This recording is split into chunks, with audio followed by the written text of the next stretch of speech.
India Legal presents Courts Roundup.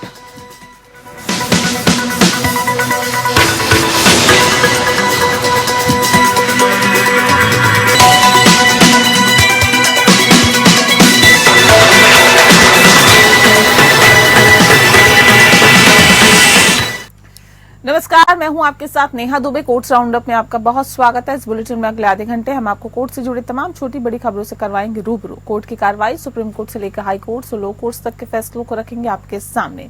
तो आइए शुरू करते हैं कोर्ट्स राउंडअप।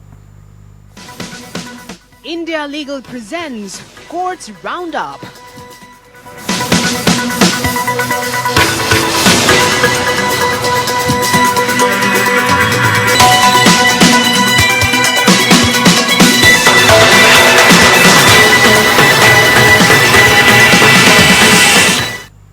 सुप्रीम कोर्ट ने डॉक्टर्स द्वारा मरीजों को लिखी जाने वाली दवाओं से जुड़े जोखिम और प्रतिकूल प्रभावों का अनिवार्य रूप से खुलासा करने की मांग वाली याचिका खारिज की है। याचिकाकर्ता ने यह निर्देश मांगा है कि सभी डॉक्टर्स को प्रिस्क्रिप्शन के साथ साथ मरीजों को क्षेत्रीय भाषा में अतिरिक्त पर्ची के रूप में दवा या फार्मास्यूटिकल उत्पाद से जुड़े हुए सभी संभावित जोखिम और दुष्प्रभावों के बारे में बताना चाहिए। जस्टिस बी आर गवाई और जस्टिस के विश्वनाथन की खंडपीठ ने याचिकाकर्ता के वकील प्रशांत भूषण की दलील सुनने के बाद आदेश पारित किया, जिन्होंने तर्क दिया कि मरीजों को होने वाले नुकसानों का बड़ा हिस्सा दवाओं के प्रतिकूल प्रभावों से जुड़ा हुआ है। वकील ने ये भी दलील दी कि मरीज की सूचित सहमति में उसे निर्धारित उपचार के मतभेदों आदि के बारे में सूचित किया जाना शामिल है। ये दावा किया गया कि हालांकि फार्मासिस्टों का दायित्व है कि वे दवा के पैकेज बॉक्स में अंदर नोट डालें और विषय दवा के मतभेद या प्रतिकूल प्रभाव क्या है, डॉक्टर्स पर ऐसा कोई दायित्व नहीं है। हालांकि खंडपीठ ने कहा है कि ये प्रार्थना व्यवहारिक नहीं है, क्योंकि अगर इसी तरह से काम किया जाए तो सामान्य डॉक्टर 10 से 15 से अधिक मरीजों को नहीं देख पाएंगे। इसके अलावा फार्मेसियों में बहुत भीड़ होती है और सभी जो है वो बड़ी संख्या में उपभोक्ता मामले होने की संभावना है। जवाब में भूषण ने जोर देकर कहा कि डॉक्टर्स दवाओं के प्रभावों को रेखांकित करने वाला मुद्रित प्रोफार्मा रख सकते हैं। जस्टिस गवाई ने बताया कि मरीजों को अलग अलग दवाएं दी जाती है। दूसरी ओर जस्टिस विश्वनाथन ने कहा है कि केवल एक ही चीज की जा सकती है कि फार्मेसियों में स्थानीय भाषा में बोर्ड प्रदर्शित किया जाए जो खरीदार या रोगी को दवा के कवर को ठीक से पढ़ने की सलाह दे। याचिकाकर्ता ने पहले दिल्ली हाई कोर्ट का दरवाजा खटखटाया, जिसने ये देखते हुए कि ये विधायी नीति का मामला होने के कारण उसकी याचिका खारिज की।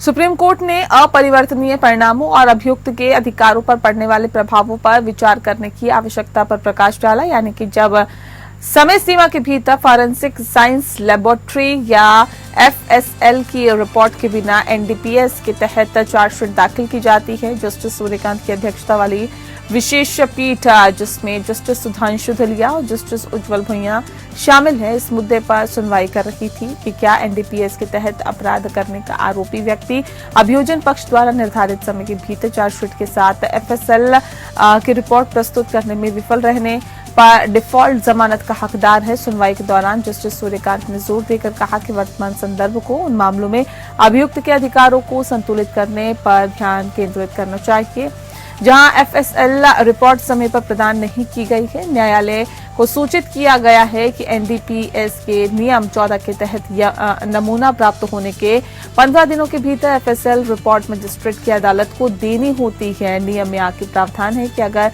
मात्रात्मक विश्लेषण के लिए अधिक समय की आवश्यकता होती है तो गुणात्मक परीक्षण के परिणाम परीक्षण मेमो की मूल प्रति पर उक्त समय सीमा के भीतर जांच अधिकारी को एक प्रति के साथ मजिस्ट्रेट की अदालत को भेजे जाएंगे और अगले 15 दिनों में मात्रात्मक परीक्षण के परिणामों को डुप्लीकेट परीक्षण मेमो पर भी दर्शाया जाएगा और जांच अधिकारी को एक प्रति के साथ मजिस्ट्रेट की अदालत को भेजा जाएगा। इस पर विचार करते हुए पीठ ने कहा कि नियम निर्धारित समय सीमा का पालन न करने के परिणामों के बारे में नहीं बताते हैं। पीठ ने राज्य में प्रयोगशालाएं स्थापित करने में प्रशासनिक कमियों पर विचार किया है। सुनवाई के दौरान जस्टिस जुलिया ने पूछा है कि 2022 नियमों के तहत 15 दिनों का पर्याप्त समय दिए जाने के बावजूद एफएसएल रिपोर्ट प्रस्तुत करने में देरी क्यों हुई है। तब वकीलों ने जवाब दिया कि देरी प्रशासनिक कमियों के कारण होती है। विभिन्न पीठों द्वारा व्यक्त किए गए विचारों की विविधता को देखते हुए पीठ ने इस प्रश्न को एक बड़ी पीठ को सौंप दिया।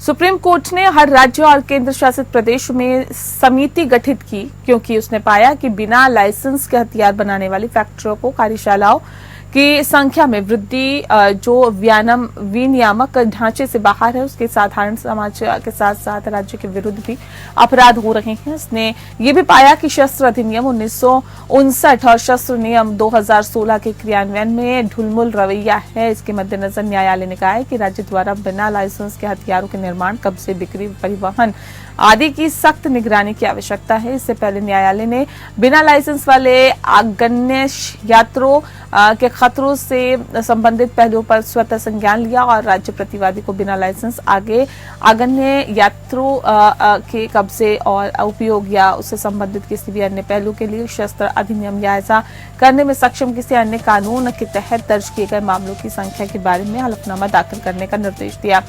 भारत संघ के 14 सितंबर 2023 के हलफनामे के अनुसार पुलिस और सार्वजनिक व्यवस्था राज्य के विषय है, इसीलिए उपरोक्त नियामक प्रावधानों को लागू करना और आगन्य शस्त्रों के अवैध कब्जे और व्यापार पर अंकुश लगाना संबंधित राज्यों, केंद्र शासित प्रदेशों की प्राथमिक जिम्मेदारी है। ये कहा गया कि राष्ट्रीय जांच एजेंसी भी अवैध हथियारों के खिलाफ सक्रिय रूप से जांच और कार्रवाई कर रही है। 12 फरवरी 2024 को भारत संघ ने एक हलफनामा दायर किया जिसमें कहा गया कि अवैध हथियारों के इस्तेमाल पर अंकुश लगाने और हथियार और गोला बारूद के वैध इस्तेमाल के लिए लाइसेंस प्राप्त करने की प्रक्रिया को कारगर बनाने के लिए 2019 में किए गए संशोधनों सहित कई संशोधन किए गए, सजा बढ़ाई गई और मजबूत लाइसेंसिंग और नियामक प्रक्रिया बनाने के लिए नए अपराध पेश किए गए।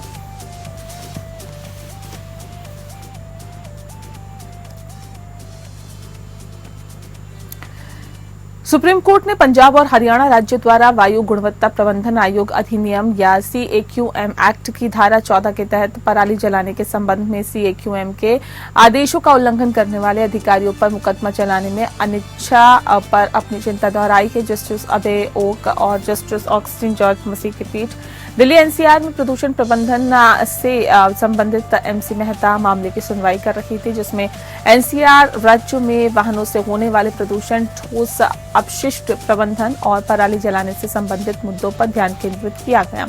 पराली जलाने से होने वाले वायु प्रदूषण के संबंध में न्यायालय ने पंजाब और हरियाणा सरकारों द्वारा प्रस्तुत अनुपालन हलफनामों की जांच की, जिसमें दिवाली के मौसम में खेतों में आग लगाने की अधिक संख्या का संकेत दिया गया। न्यायालय ने CAQM एक्ट की धारा 14 के तहत दोषी अधिकारियों के खिलाफ कार्रवाई करने में दोनों राज्यों की अनिच्छा पर असंतोष दोहराया। राज्यों को 3 सप्ताह के भीतर की गई कार्रवाई की रूपरेखा के साथ ही बेहतर अनुपालन हलफनामा दाखिल करने का निर्देश दिया गया।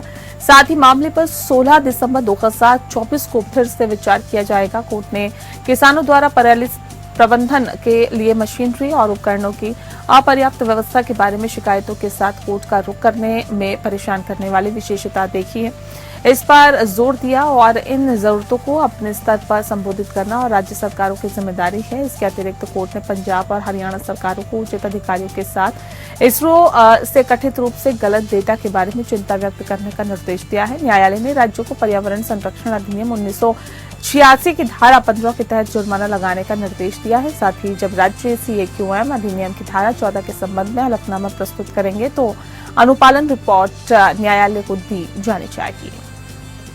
दिल्ली वक्फ बोर्ड में अनियमितताओं से जुड़े मनी लॉन्ड्रिंग मामले में ओखला से आम आदमी पार्टी विधायक अमानतुल्लाह खान को कोर्ट ने बड़ी राहत दी है। दिल्ली के राउस एवेन्यू कोर्ट ने आप विधायक को रिहा करने का आदेश जारी किया है। राउस एवेन्यू कोर्ट ने प्रवर्तन निदेशालय द्वारा दाखिल सप्लीमेंट्री चार्जशीट पर संज्ञान लेने से फिलहाल इनकार कर दिया है। कोर्ट ने उन्हें 1 लाख रुपए के बॉन्ड पर रिहा करने का निर्देश दिया है। इस दौरान कोर्ट ने कहा है कि मामले में मरियम सिद्दीकी के खिलाफ कोई भी सबूत नहीं है। इससे पहले 29 अक्टूबर को प्रवर्तन निदेशालय ने अनियमितताओं से जुड़े मनी लॉन्ड्रिंग मामले में अमानतुल्लाह खान के विरुद्ध पूरक आरोप पत्र दायर किया था। ईडी द्वारा दायर 110 पेज के पूरक आरोप पत्र में मरियम सिद्दीकी का भी नाम शामिल था। हालांकि इस मामले में मरियम सिद्दीकी को आरोपित के रूप में गिरफ्तार नहीं किया था और खान को ईडी ने 2 सितंबर को उनके ओखला स्थित आवास पर लंबी पूछताछ के बाद गिरफ्तार किया था। इसके बाद से वह न्यायिक हिरासत में थे और अमानतुल्लाह ने मनी लॉन्ड्रिंग मामले में अपनी गिरफ्तारी को दिल्ली हाई कोर्ट में चुनौती दी है। और ऐसे में आपको बता दें कि ये मामला हाई कोर्ट के समक्ष लंबित है। सीबीआई और दिल्ली पुलिस की 3 शिकायतों से जुड़ा है। ईडी ने मामले में दाखिल आरोप पत्र में 5 लोगों को आरोपित बनाया है और इसमें अमानतुल्लाह के 3 सहयोगियों जिशान हैदर, दाऊद नासिर और जावेद नाम इमाम सिद्दीकी को शामिल किया है। ईडी ने कहा था कि ये तलाशी कर्मचारियों की अवैध भर्ती और 2018 से 22 के दौरान दिल्ली वक्फ बोर्ड की संपत्तियों को गलत तरीके से पट्टे से जुड़ा है और इस दौरान अमानतुल्लाह वक्फ बोर्ड अध्यक्ष थे। ईडी ने आरोप लगाया है कि अमानतुल्लाह खान ने दिल्ली वक्फ बोर्ड में कर्मचारियों की अवैध भर्ती के जरिए आपराधिक आय अर्जित की और अचल संपत्ति खरीदने के लिए सहयोगियों के नाम पर पैसे का निवेश किया।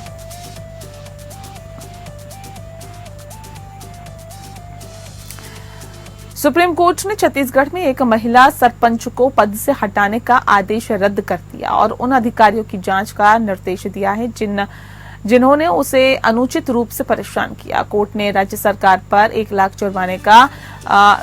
जुर्माना भी लगाया। बता दें आपको कि जस्टिस सूर्यकांत, जस्टिस उज्जवल भुइयां की खंडपीठ ने निर्माण कार्य में देरी के बहाने निर्वाचित महिला सरपंच को अनुचित रूप से परेशान करने के लिए राज्य सरकार को फटकार लगाते हुए मामले की सुनवाई की। आदेश में कहा कि ये एक निर्वाचित सरपंच को हटाने में अधिकारियों की ओर से कुछ मनमानी का मामला है, जो एक युवा महिला है जिसने छत्तीसगढ़ राज्य के एक दूर दराज इलाके में अपने गांव की सेवा करने के बारे में सोचा था।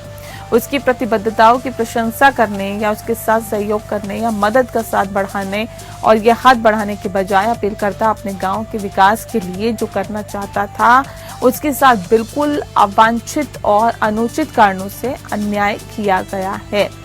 कार्यों के निर्माण में मौसम की अनियमितता के अलावा इंजीनियर्स, ठेकेदारों और सामग्री की समय पर आपूर्ति शामिल होती है। निर्माण कार्य में देरी के लिए एक सरपंच कैसे जिम्मेदार हो सकता है जब तक ये नहीं पाया जाता कि कार्य के आवंटन या निर्वाचित निकाय को सौंपे गए विशिष्ट कर्तव्य के प्रदर्शन में देरी हुई थी। हम संतुष्ट हैं कि कार्रवाई शुरू करना एक कमजोर बहाना था और अपीलकर्ता को सरपंच के कार्यालय से एक दूसरे झूठ बहाने से हटा दिया गया। अपेक्षित आदेशों को तदनुसार रद्द किया जाता है। अपीलकर्ता अपना कार्यकाल पूरा होने तक ग्राम पंचायत के सरपंच का पद धारण करती रहेगी, क्योंकि अपीलकर्ता को परेशान किया गया है और परिहार्य मुकदमेबाजी के अधीन किया गया है। हम उसे 1 लाख रुपए जुर्माना देते हैं, जिसका भुगतान छत्तीसगढ़ राज्य द्वारा 4 सप्ताह के भीतर किया जाएगा। इसके अलावा न्यायालय ने छत्तीसगढ़ के मुख्य सचिव को अपीलकर्ता को निर्धारित अवधि के भीतर 1 लाख रुपए की लागत जारी करने का निर्देश दिया है और उसके बाद उसके उत्पीड़न के लिए जिम्मेदार अधिकारियों कर्मचारियों का पता लगाने के लिए जांच करे। अदालत ने कहा है कि राज्य प्राकृतिक न्याय के सिद्धांतों के अनुसार ऐसे अधिकारियों कर्मचारियों से राशि वसूलने के लिए स्वतंत्र होगा।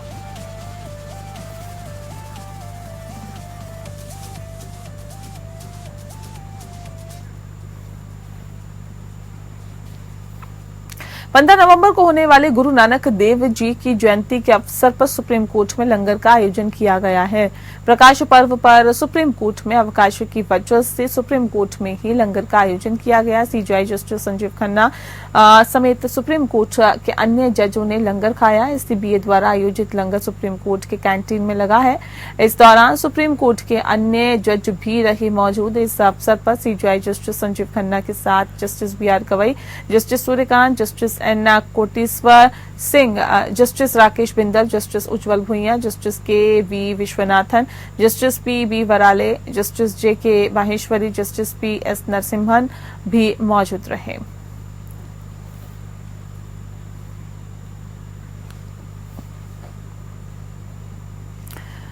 इलाहाबाद हाईकोर्ट ने समाजवादी पार्टी के अब अयोग्य घोषित किए गए विधायक इरफान सोलंकी को 2022 के घर में आगजनी के मामले में जमानत दी है, जिसमें उन्हें इस साल जून में कानपुर की एक स्पेशल कोर्ट ने 7 साल के सश्रम कारावास की सजा सुनाई थी और इरफान को जमानत से राहत तो मिल गई, लेकिन सजा पर रोक लगाने से फिलहाल हाईकोर्ट ने इनकार कर दिया। जस्टिस राजीव गुप्ता और जस्टिस सुरेंद्र सिंह की पीठ ने उनके दोष सिद्ध पर रोक लगाने से इनकार कर दिया, जिससे 20 नवंबर को सीसामऊ सीट से के लिए निर्धारित उपचुनाव का रास्ता साफ हो गया।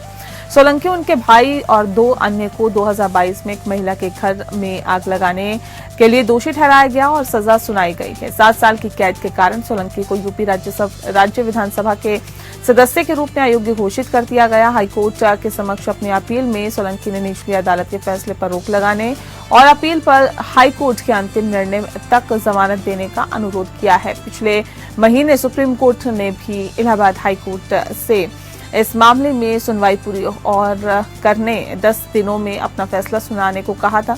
7 साल की सजा के खिलाफ इरफान ने हाईकोर्ट में अपील दाखिल की थी, जिसमें सजा पर रोक लगाने और जमानत देने की याचिका दाखिल की गई थी। बता दें कि इस मामले में हाईकोर्ट में बार बार सुनवाई टल रही थी, जिसके खिलाफ इरफान ने सुप्रीम कोर्ट में याचिका लगाई थी। सुप्रीम कोर्ट ने 10 दिन में सुनवाई पूरी करने का आदेश हाईकोर्ट को दिया था। इसके बाद से हाईकोर्ट लगातार प्रतिदिन सुनवाई कर रही थी। इस मामले में उत्तर प्रदेश सरकार ने भी उनकी सजा को आजीवन कारावास में बढ़ाने के लिए हाईकोर्ट में सरकारी अपील दाखिल की थी।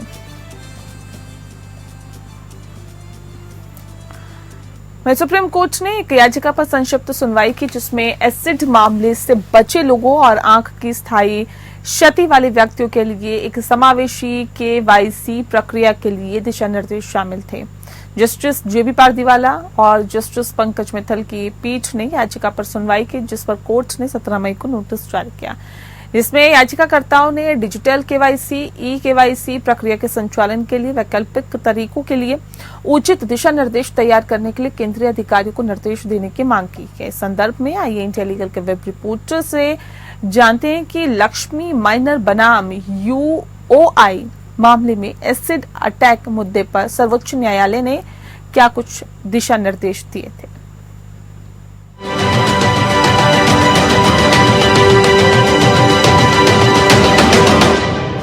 अगर acid attack survivors digital KYC requirements पूरा नहीं कर पाते तो बैंकिंग और टेलीकॉम सर्विसेज तक कैसे पहुंचे?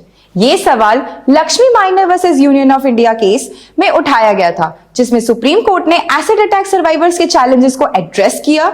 ये सर्वाइवर्स जिनके फेसेस पे सीवियर डैमेज हुआ है, उनके लिए डिजिटल KYC प्रोसेस पूरा करना मुश्किल है, क्योंकि ये प्रोसेस लाइव फोटोग्राफ की डिमांड करता है, जिसमें आंखों का मूवमेंट बहुत जरूरी है। ये उन लोगों के लिए इम्पॉसिबल है जो आंखें ब्लिंक भी नहीं कर सकते या जिनकी आंखों में सीवियर डैमेज है। जस्टिस JB पारदीवाला और पंकज मित्तल की बेंच, जिसमें पहले CJI DY चंद्रचूड़ ने नोटिस इशू किया था, ने इस इशू को इंपॉर्टेंट कहा है। सीनियर एडवोकेट सिद्धार्थ लूथरा ने आर्ग्यू किया कि पहले पेपर बेस्ड आइडेंटिफिकेशन एक्सेसिबल थी, लेकिन अब live photo requirements disabled individuals को एक्सक्लूड कर रही है। टेराई और डॉट के रिस्पॉन्स में लिमिटेड एकोमोडेशंस है, जिसमें डॉट 40% डिसेबिलिटी सर्टिफिकेट की कंडीशन रखता है, जो हर एसिड सर्वाइवर के लिए पॉसिबल नहीं होता। कोर्ट ने अब बाकी रिस्पोंडेंट से जनवरी 21, 2025 तक रिस्पॉन्सेज मांगे हैं।